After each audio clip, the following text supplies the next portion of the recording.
പരിശുദ്ധ പരമദിവ്യകാരുണ്യത്തിന് ആരാധനയും സ്തുതിയും പുകഴ്ചയും ഉണ്ടായിരിക്കട്ടെ. നമ്മൾ എന്ത് അവസ്ഥയിലാണെങ്കിലും ഉടമ്പടി എടുത്ത ചില ആൾക്കാർ ഉടമ്പടി എടുക്കാമെന്ന് തീരുമാനിക്കുമ്പോൾ തന്നെ എന്തുകൊണ്ട് അവർക്ക് ഹീലിംഗ് അടയാളങ്ങളും ധൈര്യവും സമാധാനവും ക്ഷമയും കിട്ടണം? എന്തുകൊണ്ടാണ്? അവരതിൽ വിശ്വസിക്കുകയാണ്.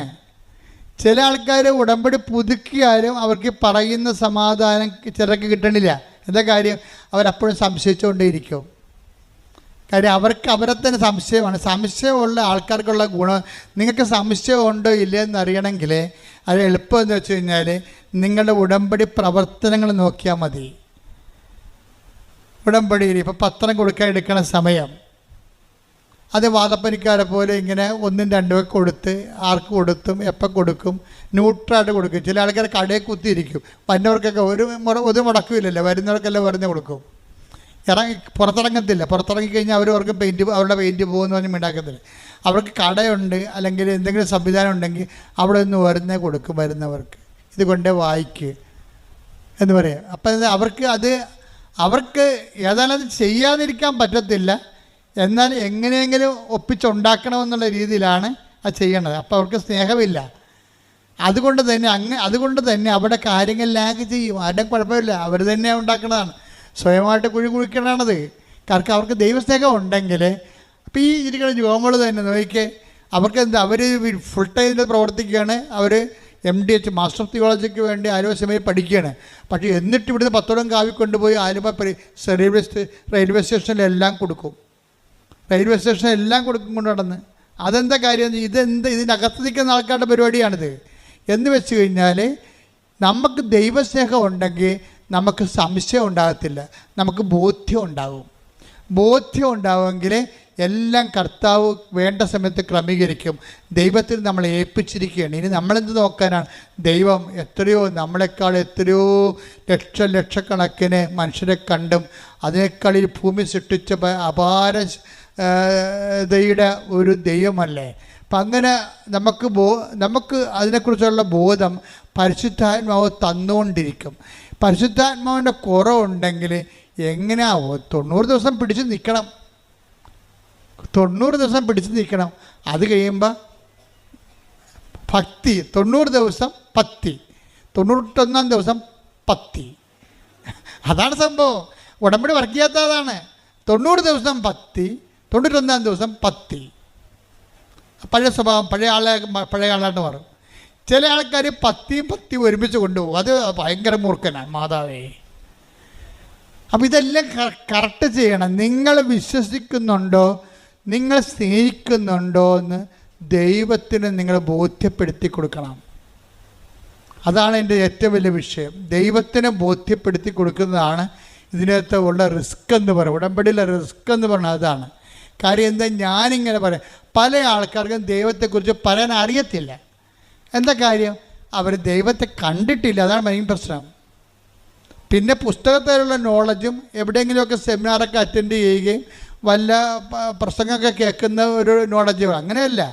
ഞാൻ നിങ്ങൾ പറയുന്നുണ്ടെങ്കിൽ ലക്ഷം മനുഷ്യർ ഞാൻ ദൈവം പ്രവർത്തിക്കുന്ന കണ്ടു. ഞാൻ തന്നെ നേരിട്ട് മാതാവിനെ കണ്ട ആളാണ്. അപ്പോൾ എനിക്കിതിനെക്കുറിച്ചെല്ലാം കൃത്യതയുണ്ട്. പക്ഷേ അനുഭവജ്ഞാനമാണുള്ളത്, ആശയജ്ഞാനമല്ല. ഇത് inevitable defeat of the ideal by the real എന്ന് വെച്ച് കഴിഞ്ഞാൽ ഏത് ഐഡിയലായാലും ശരി, റിയൽ വരുമ്പോൾ തോറ്റുപോകും. അത് അനിവാര്യമായ ആശയത്തിൻ്റെ തോൽവിയാണ് അനുഭവത്തിൻ്റെ വിജയമെന്ന് പറയണത്. അതുകൊണ്ട് ഞാനെപ്പോഴും ശ്രദ്ധിക്കണത് അനുഭവജ്ഞാനം. ഞാനെപ്പോഴും ചിന്തിക്കണം ബിബ്ലിക്കൽ തിയോളജി എന്ന് പറയുമ്പോൾ ഞാൻ പറയും ബിബ്ലിക്കൽ എക്സ്പീരിയൻഷ്യൽ തിയോളജി എന്ന് പറയും. എൻ്റെ മനസ്സുടനെ പറയും. അങ്ങനെ ഒരു ശാസ്ത്രമില്ല. ബിബ്ലിക്കൽ തിയോളജി എന്ന് പറഞ്ഞ ശാസ്ത്രമുണ്ട്. നമ്മളൊക്കെ പഠിക്കണം അതാ. MDH മാസ്റ്റർ ചെയ്യണവർ. അപ്പോൾ എന്താ സംഭവിച്ചാൽ ബിബ്ലിക്കൽ തിയോളജി സബ്ജക്റ്റ്. പക്ഷേ എൻ്റെ അടുത്ത് വരുമ്പോൾ ഞാൻ പറയും ബിബ്ലിക്കൽ എക്സ്പീരിയൻഷ്യൽ തിയോളജി എന്ന് പറയും. ബൈബിളിലുള്ള കാര്യങ്ങളെല്ലാം മനുഷ്യൻ്റെ അനുഭവത്തിലുള്ള കാര്യങ്ങളാണ്. അത് താത്വിക ജ്ഞാനത്തിന് അവിടെ വലിയ സ്പേസ് ഇല്ല. മനുഷ്യന് അനുഭവം അല്ലെന്നുണ്ടെങ്കിൽ ഇത് അപ്രസക്തമായി തീരുകയും ചെയ്യും. മനുഷ്യനില്ലാതെ ദൈവം നിലനിൽക്കും, ദൈവവചനവും നിലനിൽക്കും. പക്ഷേ എന്തിനു വേണ്ടിയാണ് ഇതെല്ലാം? മനുഷ്യന് വേണ്ടിയാണ്. യേശുക്രിസ്തു പോലും മനുഷ്യാവതാരം ചെയ്തത്. അല്ലെങ്കിൽ വേറെ എന്തെങ്കിലും അവതാരം ചെയ്താൽ പോരെ? അപ്പം മനുഷ്യനാണ് പ്രാധാന്യം. ഈശോയ്ക്കും അറിയാം എന്താണ് സാബത്ത് മനുഷ്യന് വേണ്ടിയാണ്. ശാബത്ത് മനുഷ്യന് വേണ്ടിയാണെന്ന് പറയുമ്പോൾ വചനവും വചനത്തിൻ്റെ വ്യാഖ്യാനവും സ്പിരിച്വാലിറ്റിയും ആധ്യാത്മികതയും എല്ലാം എന്താണ്? മനുഷ്യ ജീവിതത്തിന് വേണ്ടിയും ഈ കാലം നമ്മളെപ്പോഴും ദൗത്യം പൂർത്തിയായി കഴിയുമ്പോൾ മനുഷ്യൻ ദൈവത്തിൽ തിരിച്ചെത്തിച്ചേരാൻ വേണ്ടിയുള്ള സംവിധാനമാണ് സഭയെന്ന് പറയുന്നത്. കയ്യടിക്കട്ടെ, ശ്രുതിക്കട്ടെ. ഹല്ലേലൂയ.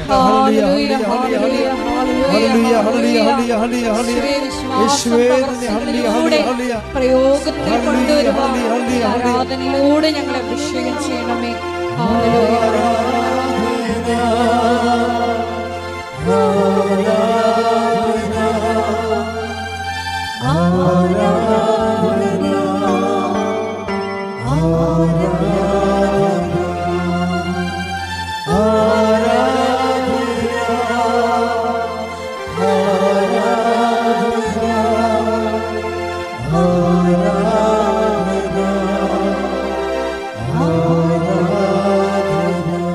പരിശുദ്ധ പരമ ദിവ്യകാരുണ്യത്തിന് ആരാധനയും സ്തുതിയും പുകഴ്ചയും ഉണ്ടായിരിക്കട്ടെ. എന്താണ് ആധ്യാത്മികതയുടെ അടിസ്ഥാനമായിട്ട് ഞാൻ മറിയത്തെ അവതരിപ്പിക്കുന്നത്? എന്തുകൊണ്ടാണ്? ഈ ഭൂമിയുടെ അനുഭവങ്ങളിലെ അനുഭവത്തിൻ്റെ ആൽഫയും ഒമേഗയുമാണ് മറിയമെന്ന് പറയുന്നത്. ആധ്യാത്മിക അനുഭവത്തിൻ്റെ ആൽഫയും ഒമേഗയുമാണ്. എന്താ കാര്യം? ഒന്ന്, അവർ പുരുഷനെ അറിയാതെ ഗർഭം ധരിക്കുമ്പോൾ തന്നെ, പരിശുദ്ധാത്മാവ് ഗർഭം ധരിക്കുമ്പോൾ തന്നെ അതിൻ്റെ നാണക്കേടും മാനക്കേടും സ്ത്രീയെപ്പോലെ അനുഭവിച്ചിട്ട് അവർ പെരുവഴി പ്രസവിക്കാൻ വേണ്ടി ദൈവം വിടുകണവരാ. അപ്പോൾ ഒരു മനുഷ്യനെ അനുഭവിക്കും. നിങ്ങൾക്ക് വീടില്ല, വഴിയില്ല, ജോലിയില്ലെന്ന് പറയുമ്പോഴൊക്കെ ഇവിടെ പറഞ്ഞാൽ ആദ്യം ഒന്ന് ചിരിക്കും, പിന്നെ പറയാൻ സാരമില്ല, ഞാൻ നിനക്കുള്ള ഗതികെട്ടാണ് പ്രസവിച്ചത്, എങ്കിലും നിനക്ക് ഞാൻ തരാമെന്ന് പറയും. അത് ഒരു മനുഷ്യൻ അനുഭവിക്കാവുന്നതിൻ്റെ മാക്സിമം അനുഭവിച്ചിട്ട് അവസാനം ഈ മകനെ ഈ നഗ്നനായിട്ട് തുണിയെ കെട്ടിയിട്ട് ഒരു കുറവ് ഇറച്ചിയായിട്ട് ഇങ്ങനെ മടിയിലെടുത്തിട്ട് ഇവരെ കല്ലറയിൽ വെക്കാൻ വേണ്ടി കൈ നീട്ടി കൊടുക്കും. പിന്നെ ഇവരെ കാണത്തില്ല, ക്രിസ്തുവിനെയും കാണത്തില്ല. ഞാനെപ്പോഴും ഓർക്കും, കല്ലറയിൽ അപ്രത്യക്ഷമായത് ഈശോ മാത്രമല്ല, മറിയവും അപ്രത്യക്ഷമായി. ബൈബിളിലും പിന്നെ മറിയത്തെക്കുറിച്ച് അധികം പറയത്തില്ല. എന്താ? കർത്താവ് അരുളി ചെയ്ത കാര്യങ്ങൾ നിറവേറുമെന്ന് അവൾ വിശ്വസിച്ചു. കർത്താവ് എന്താണ് അരുളി ചെയ്തത്?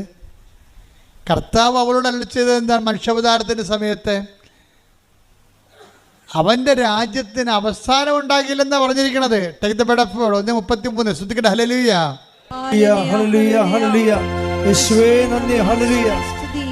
ലൂക്കാ 1:33. യാക്കോബിന്റെ ഭവനത്തിന്മേൽ പറഞ്ഞ യാക്കോബിന്റെ ഭവനത്തിന്റെ മേൽ അവൻ എന്നേക്കും ഭരണം നടത്തും. അവന്റെ രാജ്യത്തിന് അവസാനമുണ്ടാവുകയില്ല. അപ്പൊ അവനും മരണമില്ല, മരണത്തെ അവൻ ജയിക്കുമെന്നും ഉയർത്തെഴുന്നേൽക്കുമെന്നും എല്ലാം ഇറ്റ് ഈസ് അണ്ടർസ്റ്റുഡ് ഇംപ്ലിസിറ്റ്. ഇതാണ് അവൻ ഉയർത്തെഴുന്നേൽക്കുമെന്നോ അമ്മയോടാണ് ആദ്യം പറയണത്. അമ്മ എന്ത് ചെയ്തു? അവൻ്റെ രാജ്യത്തിന് അവസാനം ഉണ്ടാകുകയില്ല, അവൻ മരിച്ചാലും ഉയർത്തെഴുന്നേൽക്കുമെന്ന് ആദ്യം പിതാവായ ദൈവം മാലാഖയിലൂടെ അമ്മയോട് പറയുമ്പോൾ, എലിസബത്തിൻ്റെ വീട്ടിൽ ചെല്ലുമ്പോൾ പരിശുദ്ധാത്മാവ് എലിസബത്തിനോട് പറയും, നിന്നോട് പറഞ്ഞില്ലേ മേരി, അപ്പായി പറഞ്ഞില്ലേ അവൻ മരിച്ചാൽ ഉയർത്തെഴുന്നേൽക്കുമെന്ന്, അവൻ്റെ രാജ്യത്തിന് അവസാനം ഉണ്ടാകില്ലെന്ന്. അതുതന്നെ എനിക്കും പറയാനുള്ളത്. നിന്നെ ബ്ലെസ് ചെയ്തിരിക്കണം അപ്പ. എന്തുകൊണ്ടാണെന്ന് അറിയാമോ? ആ പറഞ്ഞത് നീ വിശ്വസിച്ചു. കർത്താവ് നിന്നോട് അരുളി ചെയ്ത കാര്യങ്ങൾ വിശ്വസിച്ച് നീ കർത്താവിൻ്റെ പുനരുദ്ധാനത്തെക്കുറിച്ച് ആദ്യമായി സാക്ഷിയായി ജീവിച്ച് വിശ്വസിച്ച നീ ഭാഗ്യവതി. കൈയടിക്കട്ടെ, ശ്രുതിക്കട്ടെ.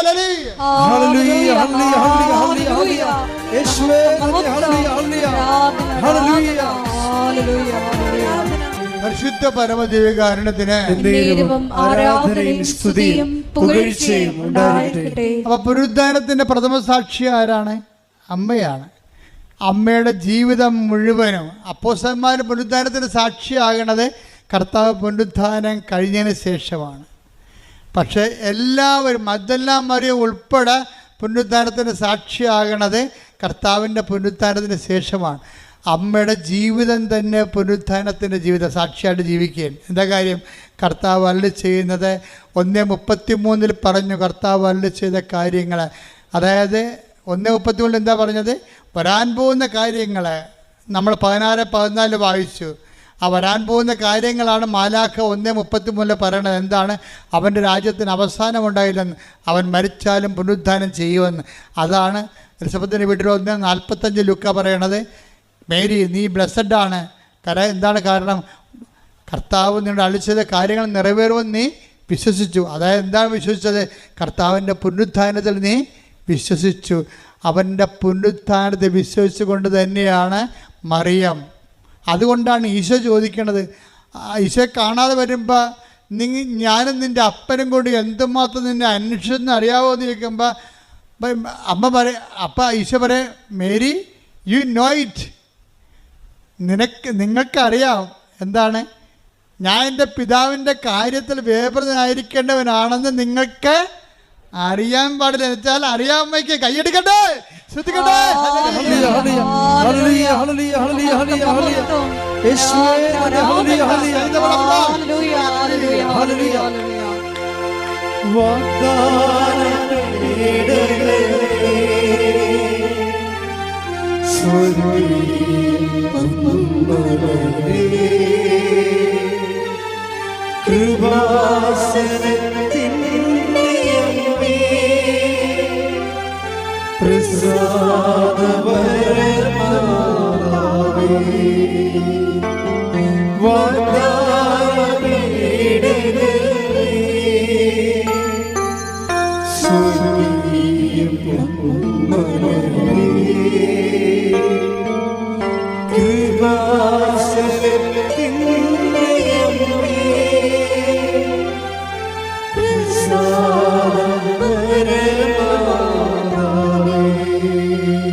കുരിശിൻ്റെ വഴികളിലൂടെ എല്ലാം ബോധം കെട്ട് വീഴാതെ യോഹന്നാൻ പറയും, കണ്ടില്ലേ അമ്മയുടെ നിപ്പ്, കണ്ടില്ലേ പുനരുത്ഥാനത്തിൻ്റെ സാക്ഷിയായിട്ട്.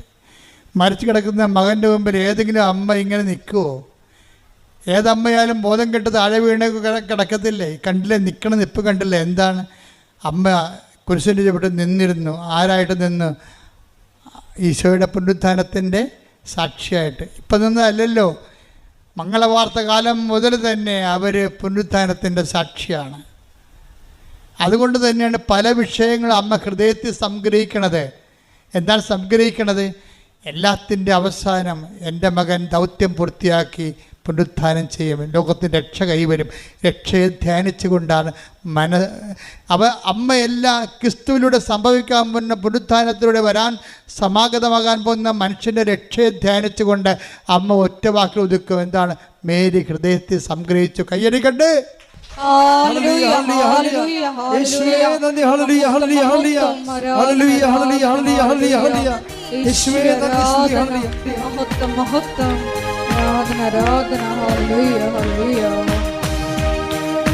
ശക്തനായ ദൈവം വൻകാര്യങ്ങൾ ചെയ്യാൻ സർവശക്തിയോടെ എഴുന്നള്ളുകയാ.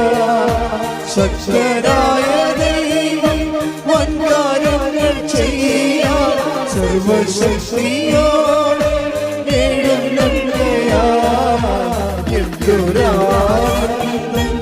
എന്തൊരാനന്ദം അമ്മ മേരിയൊപ്പം ആരാധിക്കൂ. എന്തൊരാനന്ദം അമ്മ മേരിയൊപ്പം ആരാധിക്കൂ. പരിശുദ്ധ പരമദിവ്യകാരുണ്യത്തിന് ഇതാണ് മാതാവ് നൽകുന്ന ജീവിത ദർശനം എന്ന് പറയുന്നത്. ഇതാണ് ഉടമ്പടിയുടെ ദർശനം. ഉടമ്പടി ജീവിത ദർശനം എന്താണ്? എന്ത് സംഭവിച്ചാലും അത് അപ്പായുടെ തിരുമനസ്സിൻ്റെ കീഴ്പ്പെടുന്നുകൊണ്ട് ഇതാ കർത്താവിൻ്റെ ദാസി എന്ന് പറഞ്ഞുകൊണ്ട് കുരിശിൻ്റെ ചുവട്ടിൽ വരെ നിന്നുകൊണ്ട് തന്നെ ഏൽപ്പിച്ച ജോലി പൂർത്തിയാക്കുമ്പോൾ അമ്മ ഉള്ളിൽ പറയുന്നതാണ്, ഞാൻ സാക്ഷിയാണ്. എന്തിൻ്റെ സാക്ഷിയാണ്? പുനരുത്ഥാനത്തിൻ്റെ സാക്ഷി. ദൈവപൈതലേ, എൻ്റെയും നിൻ്റെയും ജീവിതത്തിൽ നന്മയും തിന്മയും വരാം. പക്ഷെ ക്രിസ്ത്യാനിക്കോ വിശ്വാസിക്കോ തിന്മയില്ല. എന്താ കാര്യം? എല്ലാ തിന്മകളുടെ പുരുഷൊരു തിന്മയാണെങ്കിൽ ആ തിന്മയിലൂടെയാണ് അവൻ മഹത്വവൽക്കരിക്കപ്പെട്ടത്. മുൾക്കിരീടം ഒരു തിന്മയാണെങ്കിൽ ആ തിന്മയിലൂടെയാണ് അവൻ പാപത്തിന്മേൽ അധികാരം സ്ഥാപിച്ചത്. അവൻ്റെ തിരുവിലാലും മുറിവ് ഒരു തിന്മയാണെങ്കിൽ ആ തിന്മയിലൂടെയാണ് ആ സ്നേഹിച്ച് ലോകത്തെ കീഴടക്കിയത്. അത് ലോകത്തെ കീഴടക്കാൻ വേണ്ടി ഈശോ പറഞ്ഞു, ഞാൻ ലോകത്ത് നിങ്ങൾക്ക് ഞെരുക്കങ്ങളുണ്ടാവും, പുരുഷകളുണ്ടാവും, മുറിവുണ്ടാവും, മുൾക്കിരീടമുണ്ടാകും. എങ്കിലും ധൈര്യമായിരിക്കുവൻ. പുനരുത്ഥാനത്തിൻ്റെ ശക്തിയാൽ പുനരുത്ഥാനത്തെ സാക്ഷിയാകാൻ ഓർത്തുകൊണ്ട് മാതാവിനെപ്പോലെ സാക്ഷ്യം വഹിക്കുവാൻ സമർപ്പിച്ചുകൊണ്ട് നമുക്ക് ശക്തരാകാം. ദൈവം നമ്മൾ അനുഗ്രഹിക്കട്ടെ. ശ്രുതികട്ടെ.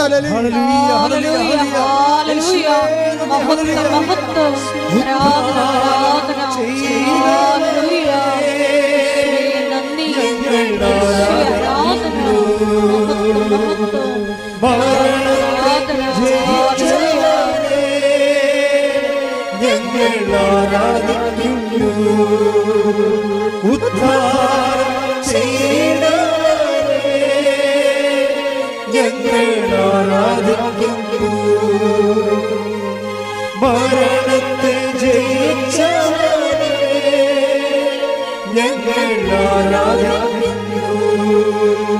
ഹല്ലേലൂയ ഹല്ലേലൂയ ഹല്ലേലൂയ ഹല്ലേലൂയ യേശുവേ ആരാധന യേശുവേ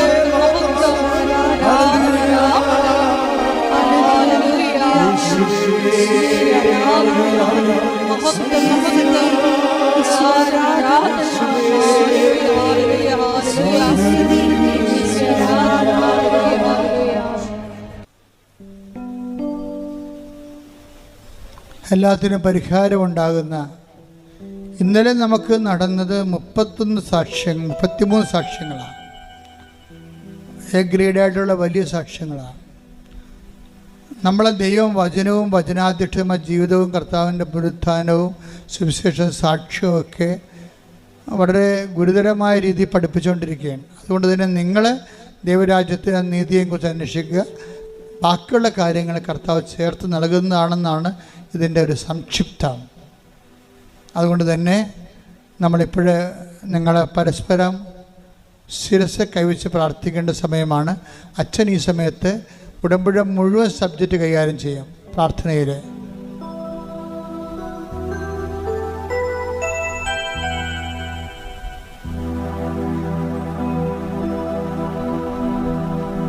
പരിശുദ്ധാത്മാവ് നിറയാൻ വേണ്ടി മക്കൾ ഇടിമുഴക്കം പോലെ സ്തുതിച്ചാൽ മതി. ഞാൻ വിഷയങ്ങൾ പ്രാർത്ഥിച്ചുകൊണ്ടിരിക്കുന്നു. നിങ്ങൾ പരിശുദ്ധാത്മാവ് നിറയാൻ വേണ്ടി ശക്തമായി സ്തുതിച്ചുകൊണ്ടിരിക്കട്ടെ. സ്തുതിക്കട്ടെ. ഹല്ലേലൂയ കർത്താവിൻ്റെ ഉന്നതമായ നാമത്തിന് സ്വസ്ഥം. കർത്താവിൻ്റെ വിശുദ്ധ പൗരോഹിത്യത്തെ മഹത്വപ്പെടുത്തണമേ. കർത്താവെ സഭയിലുള്ള സാന്നിധ്യം പ്രകടമാക്കണമേ. കർത്താവെ 38 വർഷം ഞാൻ അർപ്പിച്ച കൃപാന്റെ ജൂബിലിയാണ്.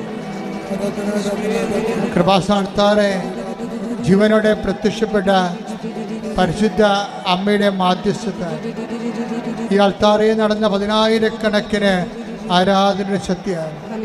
ഈ അൾത്താറയിൽ നടന്ന 10,000 ആരാധനയുടെ ശക്തിയാണ്. ഞാൻ മക്കൾക്ക് വേണ്ടി പ്രാർത്ഥിക്കുന്നു. കർത്താവേ, ദൈവത്തിൻ്റെ കരുണ ചൊരിയട്ടെ, ദൈവത്തിൻ്റെ കരുണ ചൊരിയട്ടെ, ദൈവത്തിൻ്റെ കരുണ ചൊരിയട്ടെ, ദൈവത്തിൻ്റെ കരുണ ചൊരിയട്ടെ. ശ്രുതികട്ടെ, ശ്രുതികട്ടെ. ഹല്ലേലൂയ.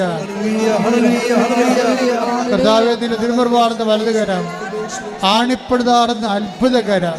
കർത്താവേ, നിന്റെ തിരുമുറിവാർന്ന വലതുകരം, ആണിപ്പെടുതാർന്ന അത്ഭുതകരം. കർത്താവേ, നിന്റെ തിരുമുറിവാർന്ന വലതുകരം, ആണിപ്പെടുതാർന്ന അത്ഭുതകരം. അങ്ങയുടെ മക്കളുടെ ശിരസിൽ വെക്കണമേ, അങ്ങയുടെ മക്കളുടെ ശിരസിൽ വെക്കണമേ.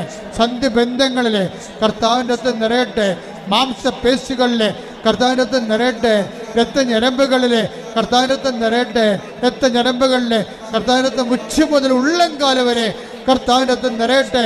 മാരക രോഗങ്ങൾ, തീരാവേദികൾ, ജീവദുരിതങ്ങൾ, ആന്തരിക രോഗങ്ങൾ, ആന്തരിക അവയവ രോഗങ്ങൾ യേശുവിൻ്റെ നാമത്തിൽ സൗഖ്യം പ്രാപിക്കട്ടെ. പരിശുദ്ധാത്മാവ് നിറയട്ടെ, പരിശുദ്ധാത്മാവ് നിറയട്ടെ. സുവിശേഷം സാക്ഷിയാകാൻ പ്രത്യേക അഭിഷേകം ലഭിക്കട്ടെ. കർത്താവെ, ജീവിക്കാൻ മാർഗമില്ലാത്തവര്, വീടില്ലാത്തവര്, വഴിയില്ലാത്തവര്, കർത്താവെ, വീടിലെ വേദന വിട്ടുമാറാത്തവര്, ജീവിതമാർഗം പൊട്ടിപ്പോയവര്, ജോലി, പഠനം, പരീക്ഷ, കർത്താവ് ഇങ്ങനെയുള്ള എല്ലാ മേഖലകളിലും സംഘർഷത്തോടെ ജീവിക്കുന്നവരുടെ മേൽ കർത്താവിൻ്റെ സാന്ത്വനം നൽകണമേ എന്ന് പ്രാർത്ഥിക്കുന്നു. ആശുപത്രിയിൽ പോകാനിരിക്കുന്നവർ, ആശുപത്രി കിടക്കുന്നവർ, ഓപ്പറേഷൻ നിശ്ചയിച്ചിട്ടുള്ളവർ, ഓപ്പറേഷൻ കഴിഞ്ഞ് വീട്ടിൽ താമസിക്കുന്നവർ, കർത്താവ് മക്കളില്ലാത്തവർ, വിവാഹം ഒത്തുവരാത്തവർ, ഡൈവേഴ്സ് കർത്താവ് ഡൈവേഴ്സിന് വേണ്ടി ഒരുങ്ങിക്കൊണ്ടിരിക്കുന്നവർ, അതിൽ അകപ്പെട്ടു പോയവർ എല്ലാം സംബന്ധിച്ച് പ്രാർത്ഥിക്കുന്ന കർത്താവിൻ്റെ കരുണ, കർത്താവിൻ്റെ സഹകരണ ഈശോ നിലകണ്ട മക്കള്, തെറ്റായ പ്രണയത്തിൽ കുടുങ്ങിയവർ, അതുപോലെ പ്രണയത്തിൽ കുടുങ്ങിപ്പോയവർ, കുടുംബത്തിന് ദോഷമുണ്ടാക്കുന്നവർ, കുടുംബത്തിന് എല്ലാ തരത്തിലുള്ള സാമ്പത്തിക തകർച്ചയും ജീവിത തകർച്ചയും കുടുംബത്തെ നശിപ്പിച്ചുകൊണ്ട് സ്വന്തം താല്പര്യങ്ങളും സുഖങ്ങൾക്കൊക്കെ വേണ്ടി ജീവിതത്തെയും മാതാപിതാക്കന്മാരെ വിട്ടെറിഞ്ഞ് പോയിട്ടുള്ള ബുദ്ധിമോശം കാണിച്ചുള്ള വ്യക്തികൾക്ക് മാനസാന്തരം ഉണ്ടാകാൻ കർത്താവിൻ്റെ ആത്മാവ് നൽകട്ടെ എന്ന് പ്രാർത്ഥിക്കുന്നു. കർത്താവിൻ്റെ ആത്മാവ് പ്രവർത്തിക്കട്ടെ പ്രാർത്ഥിക്കുന്നു. എൻ്റെ കർത്താവിൻ്റെ ഉന്നതമായ നാമത്തിൽ, സഭയുടെ അധികാരത്തിൽ, കുരിശിൻ്റെ അടയാളത്തിൽ, ദൈവത്തിൻ്റെ നാമത്തിൽ മാർഗരോഗങ്ങൾ, തീരാവേദികൾ, ജീവ ദുരിതങ്ങൾ യേശുവിൻ്റെ നാമത്തിൽ മാറിപ്പോകട്ടെ. ജോലി ഇല്ലാത്തവരെ, സാമ്പത്തിക കടങ്ങളുള്ളവരെ, ജപ്തി നടപടി നടക്കുന്നവരെ, അതിലകപ്പെട്ടു പോയിരിക്കുന്നവരെ, ഒറ്റ പാട്ടം, അതുപോലെ തന്നെ കർത്താവ് അതിലേക്ക് അകപ്പെട്ടിരിക്കുന്നവരെ, ജീവിത മാർഗത്തിന് മാർഗമില്ലാത്തവരെ, ജോലി നഷ്ടപ്പെട്ടവരെ, തിരിച്ചു പോരാൻ പോകുന്നവരെ, വിസ നഷ്ടപ്പെട്ടവരെ, പലതരത്തിൽ കർത്താവ് വിസ പുതുക്കി കിട്ടാത്തവരെ, അന്യനാടുകളിൽ വേദന അനുഭവിച്ച് ജീവിക്കുന്നവരെ, കർത്താവേ എല്ലാ മക്കളുടേക്കും ദൈവത്തിന് സ്വർഗം തുറക്കണമേ, സ്വർഗം തുറക്കണമേ, സ്വർഗം തുറക്കണമേ, സ്വർഗം തുറക്കണമേ. കർത്താവിൻ്റെ ആത്മാവ് ഇടിത്തീ പോലെ, കർത്താവിൻ്റെ ആത്മാവ് ഏലിയായി നിവസിച്ച പരിശുദ്ധാത്മാവ്, ദാവീദ് നിവസിച്ച പരിശുദ്ധാത്മാവ്, യേശു ക്രിസ്തു നിവസിച്ച പരിശുദ്ധാത്മാവ്, ശിഷ്യന്മാർ ഇറങ്ങി വെച്ച പരിശുദ്ധാത്മാവിനാൽ അഭിഷേകം ചെയ്യപ്പെട്ടെ, അഭിഷേകം ചെയ്യപ്പെട്ടെ, അഭിഷേകം ചെയ്യപ്പെടട്ടെ. യേശുവിന്റെ നാമത്തിൽ എല്ലാ കോശങ്ങളും പേശികളും യേശുവിന്റെ നാമത്തിൽ പെരുമഴ പോലെ, കൊടുങ്കാറ്റ് പോലെ വീശി അടിക്കട്ടെ. ആത്മാവിനെ വീശടിക്കട്ടെ, ആത്മാവ് വീശടിക്കട്ടെ. യേശുവിന്റെ നാമം ദൈവവിളികളില്ലാത്ത കുടുംബങ്ങള്, ദൈവവിളികൾക്ക് എല്ലാ തരത്തിലുള്ള തടസ്സങ്ങളുള്ളവര്, ദൈവവിളി നഷ്ടപ്പെടാൻ പോകുന്നവര്, എല്ലാ സ്ഥലത്തും പ്രാർത്ഥിക്കും. പുതിയ ദൈവവിളിക്ക് വേണ്ടി പ്രാർത്ഥിക്കുന്നവര് എല്ലാവരുടെ ദൈവത്തിന്റെ കണ്ടെത്തരട്ടെ. power and grace. Hallelujah,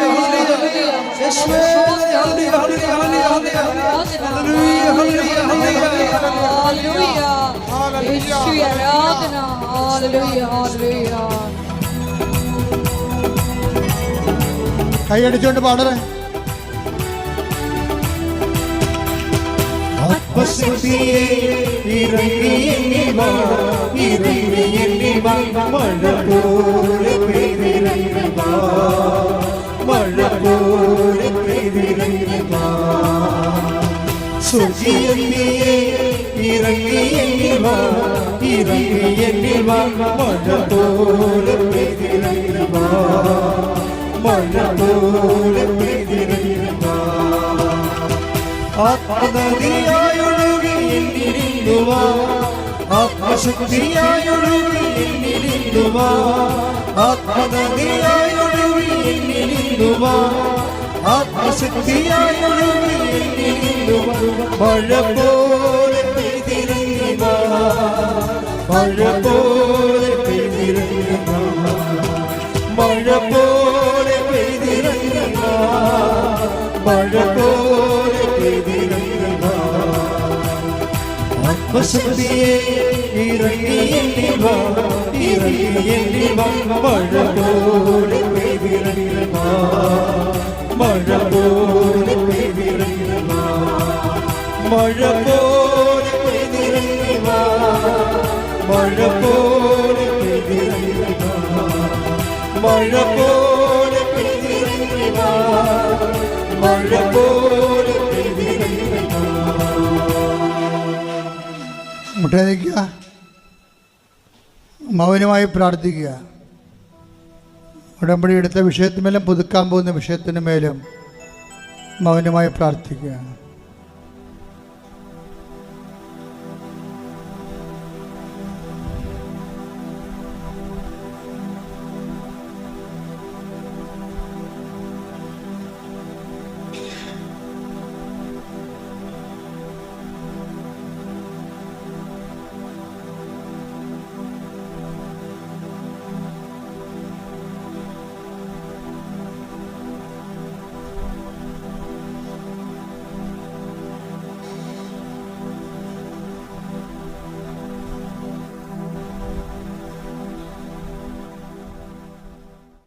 സമാപന ആശീർവാദത്തിലേക്ക് പോവുകയാണ് നമ്മൾ.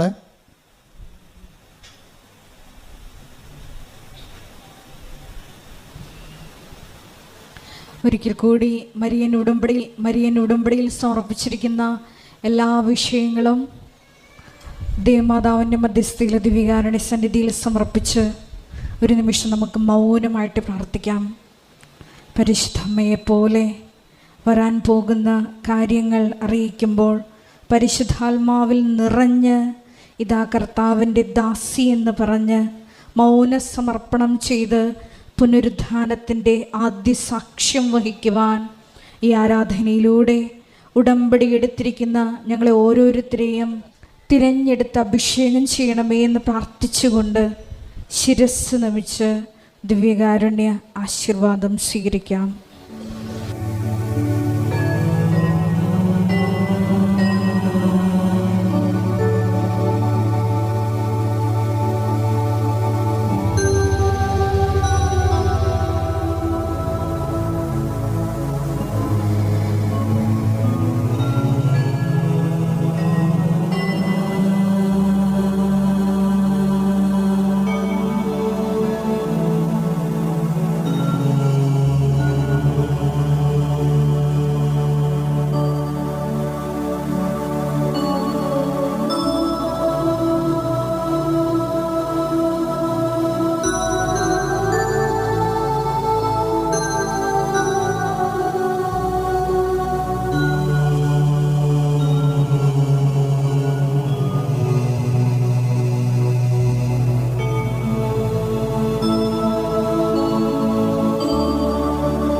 പരിശുദ്ധ പരമമാ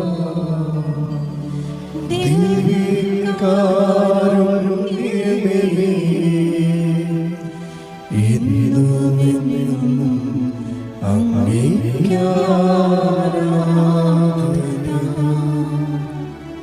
പരിശുദ്ധ പരമമാ ദിവ്യകാരുണ്യമേ,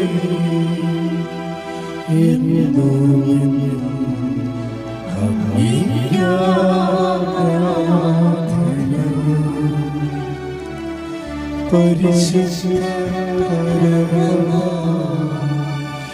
ദിവ്യകാരുണ്യമേ, എന്നുമെന്നും അങ്ങേയ്ക്കാരാധന.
Thank you.